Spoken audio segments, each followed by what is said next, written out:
Hello and welcome back to Kim Reads as we continue with Christmas bedtime stories. John Franklin's story. It was December 21st, the longest, darkest, stillest night of the year at the North Pole. Months had passed since the animals had seen true sunlight. Up until a few weeks ago, a lighter shade of gray would lift the blackness for a few minutes at noon. But not now. Not a particle of light penetrated the cold. The dark sky bent down to the ice below to a frozen dome of silence. It was to escape this silence that the animals had gathered now outside a small, solitary house, built from blocks cut out of packed snow and hardened by wind and frost. The house had a single large room with a window on one side and a smoke hole on the roof. Attached were several smaller rooms used for storage. A long, low tunnel served as a passageway into the house, and from out of this tunnel crawled a man. Wearing heavy fur garments, the man walked over to the animals waiting at a tall wall of ice. "Ah, it is good to see you, little friends. Thank you for joining me tonight. The strength of your friendship will cheer me on this long journey I'm about to take. Knowing you are here waiting, I will return home with a gladdened heart." The animals watched with man with loving eyes. They kept their distance in quiet respect.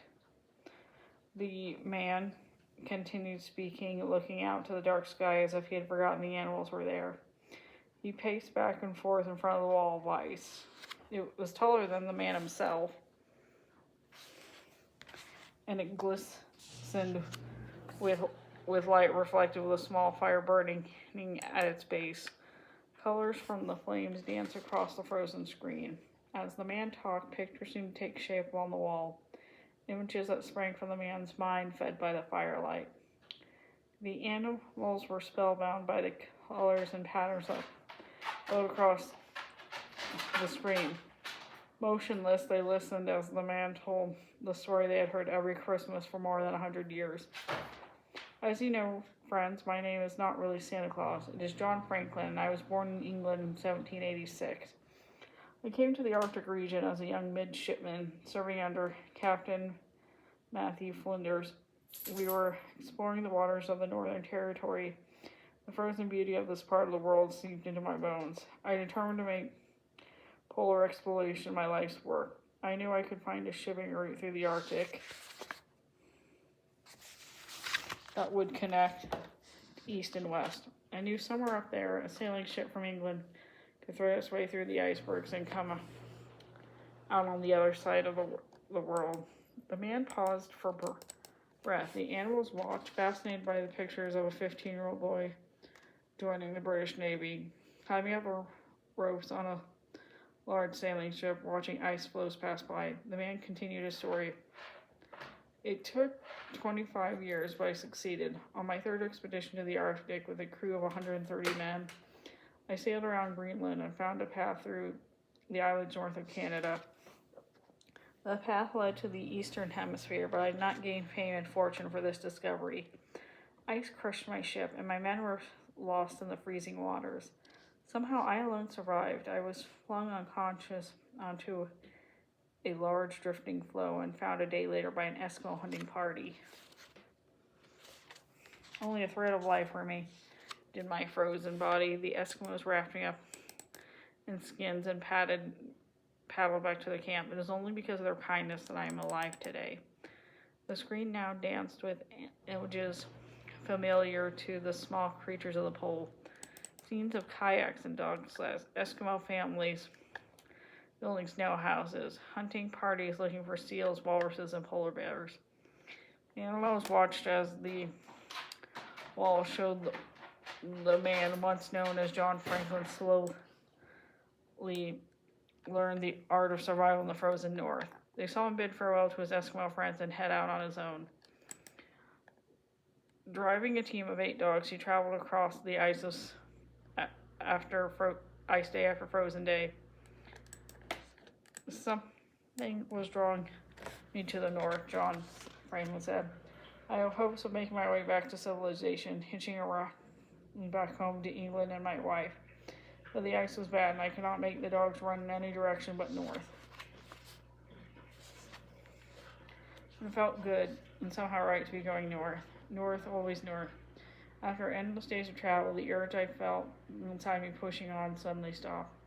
It was clear as a voice in my head, telling me to stop now. This was the place. With his hands, the man indicated to the animals that they were sitting at the very spot where the journey ended. They watched reflections of John Franklin building a house, caring for his team of sled dogs, hunting the large beasts of the north for food and skin, sitting alone through the long dark polar winter. It was during that first year that I learned to carve ice crystals. My hunting had gone well, so I had enough food and clothing to last the winter. It was my mind I was worried about. No books to read, no humans to talk to. In desperation, I picked up a knife and began carving.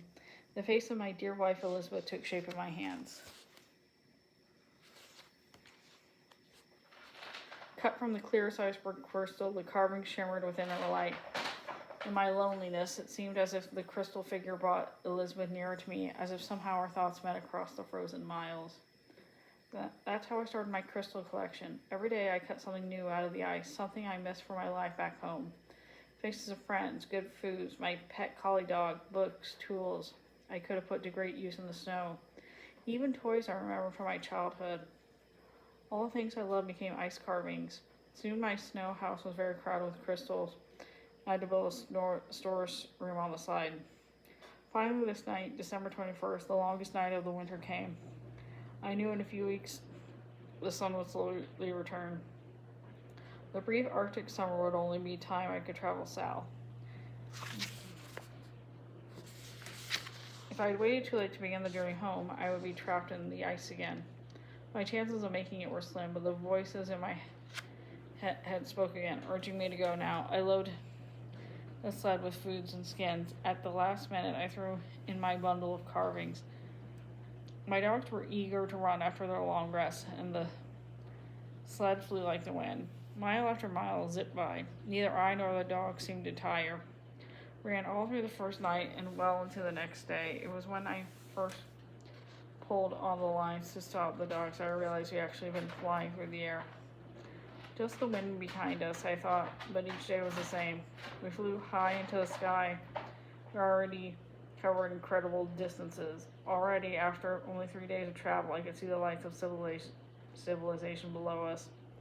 I noticed that the atmosphere had grown uncomfortably warm. The odor of wet marsh filled me with sudden distaste. I had no desire to stop at the suffocating lands slipping beneath us. I missed the keen, crisp air in the north. But what about Elizabeth in England? I pointed the dogs east, and in a little while, the hills of Scotland came into view. Just a moment before, and I was over London. Everyone and everything that I loved lay below. Here John Franklin stopped speaking, emotion of choking out his words. The animals waited. The pictures on the wall shifted now, and they showed a woman weeping. It was Elizabeth, John's wife. She prayed and wrote letters. She went to see important people who could send ships to look for her husband. 3 times men went north searching for John Franklin. 3 times they came back, defeated by the ice. At last, Elizabeth stopped crying, but always she sat home reliving memories of her husband. Elizabeth, dear Elizabeth, I couldn't come home. As much as I wanted to be with you, I felt a stronger call to return north. I knew I belonged up there forever at the pole, but I wanted to reach out, dear heart, to let you feel my love once more. I did the only thing I could think of to do. Grabbing the bundle of ice crystals, I flung them over the sleeping city. Somehow I hoped at least one crystal would find its way to you, Elizabeth. Colors shimmered on the walls of the ice behind them. In shadowy images, animals could see John's ice carvings drifting down the houses of London. The few people who were awake rushed out to see the shimmering ghosts that were falling from the clouds. Some folks looked up and they caught just a glimpse of John's sled and his team of huskies as they vanished in the northern sky. The city buzzed at Christmas with talked about St. Nick. People swore they had actually seen a sleigh and 8 tiny reindeer. They claimed it was Santa Claus in the flesh. At one house, John's present worked the magic they hoped for. Elizabeth went to sleep with a tiny glass figurine clutched in her hand. her heart somehow eased by its crystalline beauty. That was almost 150 years ago, John told his animal friends. I made the same trip every year since then. Breathing the pure Arctic air keeps me young. People all over the world know me as Santa Claus, and I scan my ice carvings as I fly. Something happens to the crystals when they fall through the air, for by the time they reach the land, they have become actual presents. When the journey is over, I return here to the North Pole to watch the world on my screen and carve from ice the gifts most needed by people below. Some gifts become playthings to bring happiness to little children. Other gifts are much harder to carve, the gifts of food and health and peace for a suffering world. It's a difficult job, but I am content. I know it is my time to be Santa Claus. I am not the first, nor I will be the last. I am simply one link to a very long chain. Patiently studying my wall one year, I was shown the Santas of the ages past. The screen revealed that at the very moment I got lost in the Arctic, the Santa before me went to his eternal reward. I know that one day the next Santa will appear, and I will go at last with my Elizabeth. As each new exploration team approaches the pole, I ask, is it time? Are you the one? Robert Perry, Matthew Hansen, Richard Bird, Vivian Fuchs. Many travelers have come and gone, still I wait. The man the world knew as Santa Claus slumped in ice before the wall of ice. His tasks seem overwhelming, to bring the most needed gifts to a world very much in need, year after year after year. The animals rushed to surround their friend. With nips and licks and snuffles, they soon had him standing straight again. That's the end of the book. Thanks for listening. See you later.